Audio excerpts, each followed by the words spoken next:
Runout compensation is used to compensate the wheel adapter for skewness in the wheel rims, or in the wheel adapter itself. To perform a runout, you can choose between two different methods in Homebase 4. The normal method, which is set as default in the software, or the classic method. The classic method is a simplified way of performing runout, and is similar to JOSAM Laser AM and previous truck cam systems. From the Start screen, click on Settings and go to the tab Workflow. Make sure the classic method is set as default. Start the runout procedure by clicking on Runout Classic from the main window. Lift the axle so that the wheels are free from the ground and can be rotated freely. Mount the wheel adapter with the black knob in 3 o'clock position. Make sure the camera is parallel with the arm for the black knob.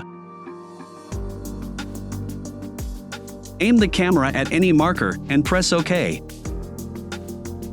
Turn the wheel 180 degrees. Aim the camera at the same marker as previously. Press OK. Adjust to 0 by rotating the black knob.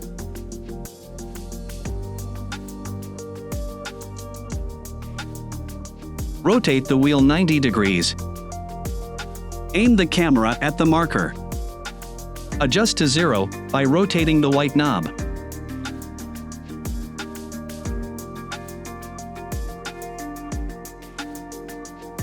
Then press OK.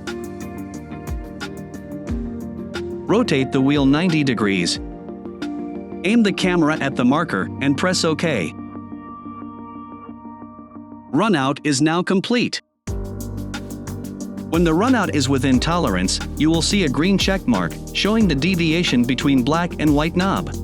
Press OK on the camera to perform runout on the next wheel, or press back in the bottom menu to return to the main window. When the runout is outside tolerance, a red cross will be displayed.